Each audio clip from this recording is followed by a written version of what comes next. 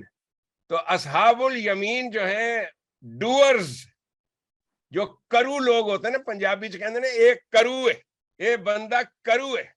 آپ ہاکی کا میچ دیکھ رہے ہوتے ہو, ایک بندہ ڈی کے ادھر کھڑا ہے, گولی سے بال لیتا ہے, تو آپ سب شور مچانا شروع کر دیتے ہو. آپ کو پتا ہے ایک کرو ہے, انہیں گول تک جانا ہے اور ٹھا گول چ مارنا ہے. یہ ہوتے ہیں اصحاب الیمین. راستے میں آنے والے تمام رکاوٹوں کو دھکے دیتے ہوئے, ہٹاتے ہوئے آگے بڑھتے ہیں. یہ جو اصحاب الیمین ہے ان کی تو بہت تھوڑی سی تعداد چاہیے جو پکے سچے ہوں، اور اس میں نہ صرف یہ کہ اس انداز سے وہ آئے گا، میں اس کو الیبوریٹ نہیں کر رہا اور دانستہ نہیں کر رہا، اس لیے کہ کوئی بھی آدمی اللہ کی چال نہیں بتاتا کہ اللہ کی چال کیا ہے. We don't want to disclose that. لیکن وہ اسرا خفیہ انداز سے چیز چل رہی ہے، سری انداز سے، اور انشاءاللہ تعالی آبجیکٹ اس وقت میرا یہ ہے کہ اس سوشل میڈیا پلیٹ فارم کے ذریعے سے ہم اتنی نیک نامی، اتنی رسوائی، جو بھی آپ کہہ لو، حاصل کر لیں کہ جس دن القاریہ ہو، جس دن بجلی کا کڑکا ہو، جس دن دھماکہ ہو، اس دن سننے والے یہ نہ کہیں کہ یہ کون لوگ ہیں، او جی چند مسکرینٹس ہیں. نو، نتھنگ لائک دیٹ.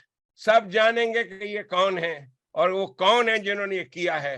اور پھر ایسے افراد جو ٹیک اوور کر سکتے ہوں پاکستان کو اور اسی انداز سے سلطان بن سکیں، خواہ وہ بہاول پور ہے، خواہ وہ ملتان ہے، خواہ وہ کراچی ہے، خواہ وہ سندھ کا کوئی علاقہ ہے، وہاں پر وہ عدل و انصاف کا نظام بزور شمشیر قائم کر سکیں. اسی کو مارشل لا کہتے ہیں، اسی کو لا الہ کہتے ہیں، اسی کو سلطانی نظام کہتے ہیں. سلطانی جمہور اللہ کا مارشل لا ہے، یہ ہے جسے اسلامی نظام کہتے ہیں. اور کوئی صاحب بات کرنا چاہیں؟ میں ڈاکٹر صاحب اس میں ایک چیز ایڈ کرنا چاہ رہا تھا کہ اگر ہم فلاحی کاموں کو دیکھیں تو ایدی صاحب نے بہت زیادہ کام فلاحی کیے، لیکن ان کی الیکشن میں ضمانتیں ضبط ہوتی رہی ہے. اس کے علاوہ اگر ہم اعلی خدمت جماعت اسلامی کی بات کریں تو وہ بہت زیادہ فلاحی کام کرتے ہیں، لیکن اگر ان کو سب سے زیادہ سیٹیں ملی ہے تو وہ ماشاء اللہ میں ملی ہے. مطلب جب فوجی حکومتیں تھی تو 7 سیٹیں سب سے زیادہ ان کو اس ٹائم میں ملی. تو فلاحی کاموں میں اگر کوئی ہوتا تو پھر ایدی صاحب پاکستان کے آج وہ بادشاہ ہوتے اور وہ بیچارے اپنی ضمانتیں ضبط کروا بیٹھتے تھے. بالکل بالکل. میں چاہوں گا کہ خیال بادشاہ صاحب، جن کو میں نے دیکھا ہے کہ وہ بہت کچھ اعلیٰ قسم کی میٹھی چیز کھا رہے ہیں اور اکیلے اکیلے کھا رہے تھے. خیال بادشاہ صاحب، محفل آپ کے بغیر غیر مکمل ہے، ہم آپ کی بات سننا چاہتے ہیں. ان میوٹ پلیز کر لیجئے گا خیال بھائی. جی السلام علیکم. وعلیکم السلام.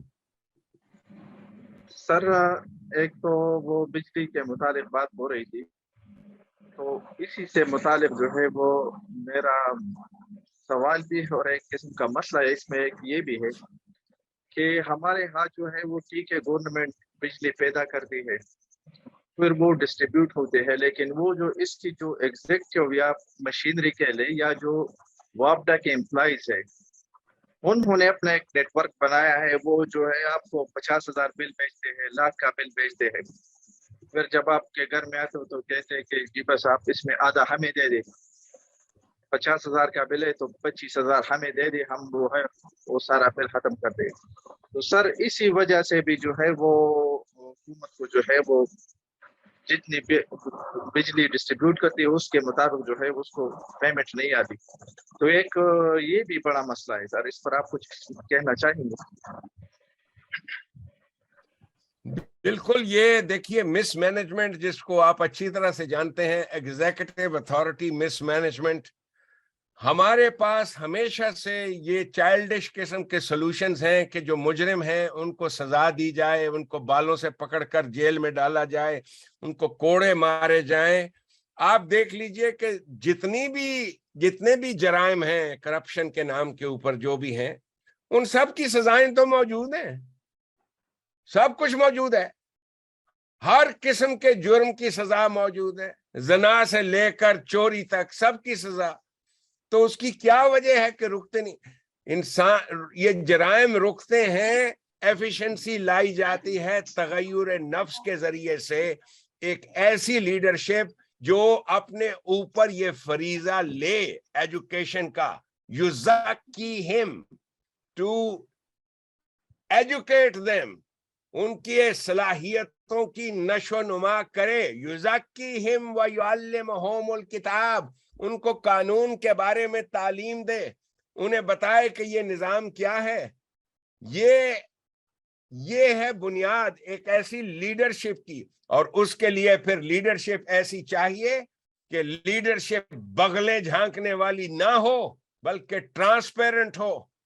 یہ جو آپ کے سامنے سیاست دان ہے، خواہ وہ مریم نواز ہے خواہ عمران خان ہے، ان کو 1 گھنٹے کا انٹرویو میرے ساتھ کریں ٹرانسپیرنٹ انداز میں. میں چیلنج دے رہا ہوں پچھلے 13 سال سے ان سیاست دانوں کے کہ آؤ 1 گھنٹے کی، کہ تم جو چاہو اسرار الاسلام کے بارے میں، اس کی ذاتی زندگی سے لے کر، اس کی پرسنل لائف سے لے کر، اس کی خاندان سے لے کر، ہر سوال کر لو، کسی سوال پر پابندی نہیں. 1 گھنٹہ نہیں 2 گھنٹے. اور اس کے بعد جو لیڈرشپ قائم ہوتی ہے وہ ایک باپ کی لیڈرشپ ہوتی ہے کہ ہم اس باپ کو اچھی طرح سے جانتے ہیں کہ اس کی حیثیت کیا ہے. ہم نے جو لیڈرشپ قائم کی ہے وہ ایک بت ہے، ایک بت جو بولتا نہیں ہے، جو اتنا بڑا اس کو بنا دیا گیا ہے، خان صاحب، خان صاحب، کپتان صاحب، خان صاحب، خان صاحب، کپتان صاحب، کپتان صاحب، خان صاحب. This is what we have created کہ جی آپ ان کے ساتھ بات کریں. اور بابا میں اس کی توہین نہیں کر رہا، میں کہتا ہوں اپنے اس بت کو میرے سامنے لاؤ، کبھی اس کو بولو کہ یہ ایک ڈاکٹر ہے امریکہ سے، ایک سائیکائٹرسٹ ہے جس نے اپنی زندگی کے 45 سال انٹرویو کرنے میں لگائے ہیں، پیشنٹس کو بات کرنے میں. 45 سال میں نے اور کچھ نہیں تو 4,50,000 سے زیادہ پیشنٹس کے ساتھ انٹرویو کیا ہے، بات کی ہے. میرا انٹرویو وہ ہوتا ہے جو تشخیص کرتا ہے، چھپا آپ کچھ نہیں سکتے. تو ایسا انٹرویو، اس میں پھر پبلک کو خود پتا چلے گا کہ کون گندا شخص ہے. جب ہم نے گندگی کو لیڈر مان لیا اور ہر گندگی کی پوجا کی، اور اس کو قائم اور دائم کرنے میں آپ کی اشرافیہ اور آپ کے جو وہ لوگ ہیں جو قسم کھا کے بیٹھے ہیں کہ پاکستان میں کوئی تبدیلی نہ آئے، انہوں نے اپنی تحریک کا نام رکھ لیا تبدیلی، جن کی قسم یہ ہے کہ پاکستان میں کوئی تبدیلی نہ آئے، اس لیے کہ ان کے تو ٹھاٹ باٹ ہی کچھ اور ہیں. آپ نے کبھی ججوں کی تنخواہیں دیکھیں، جرنیلوں کی تنخواہیں دیکھیں، لائف سٹائل دیکھیں، ان کو تو اسی قسم کے سومنات چاہیے. ایسا سومنات کہاں سے ملے گا جو آپ کے سامنے اسلام بھی سنا رہا ہے اور آپ کے سامنے وہ کیسی کیسی باتیں سنا رہا ہے. میں تو حیران ہوں کہ یہ قوم پڑھے لکھوں کی قوم ہے، پڑھے لکھوں کی قوم ہے، جو ایک چرسی افینچی جس سے who cannot carry out a simple sentence، جس کو آپ، میں عمران خان صاحب کو چیلنج دیتا ہوں 6ٹھی جماعت کے حساب کا پرچہ لے لیں 6th گریڈ کا اور حل کر کے دکھا دیں. The man does not have this much ability، اس کے پاس یہ صلاحیت نہیں ہے، he does not have that. لیکن سومنات بنایا ہوا، جیسے آپ ایک بت ہے، اس کو آپ کہیں جی 6ٹھی کا پرچہ حل کر کے دکھا دو، وہ نہیں کر سکتا. وہ آپ کے سامنے کروڑوں کی اگلے دن بات کر رہا ہے، اس لیے کہ وہ ڈرگ ایڈکٹ ہے، وہ نشہ کر کے آتا ہے اور اس کو پتا ہے کہ سامنے جو کھڑے ہیں ان کی حیثیت کیا ہے. یہ تو پجاری ہیں، عمران خان وہ بھی کرے گا، اس کے پجاری ہیں. سو ہی انڈرسٹینڈز دس. سو اس نظام سے نجات اب عنقریب آپ کو ملنے والی ہے، اس لیے کہ بت کا سب سے بڑا پرابلم یہ ہے جب بت ٹوٹتا کیسے ہے، جس دن بت بولنا شروع کر دیتا ہے نا، اس دن لوگوں کو پتہ لگتا ہے یہ وچ تے کچھ نہیں سی گا. سو خیال بادشاہ صاحب، میں دیکھ رہا ہوں آپ کی انگلی کھڑی ہے، فرمائیے آپ. جی خیال بادشاہ صاحب، خیال بادشاہ صاحب آپ کچھ کہہ رہے تھے. جی ڈاکٹر صاحب، میرا ایک دوسرا سوال یہ ہے کہ ہماری وہ جنت پاکستان پارٹی کے سے جو متاثر جو کارکن ہیں، وہ بار بار مجھ سے پوچھتے ہیں کہ چلو فی الحال تو سلطانی نظام نہیں ہے اور نہ ہی اسلام ناقص ہوا ہے، ہماری جو تحریک ہے اس کو ٹائم بھی لگے گا. تو اس عبوری دور میں قرآن شریف ہمارے لیے کیا حکم دیتے ہیں کہ ہمیں کیا کرنا چاہیے؟ وہ کون سی قوانین ہے جو ہم انفرادی طور پر بھی اگر وہ اجتماعی طور پر لاگو نہ ہو تو فی الحال مطلب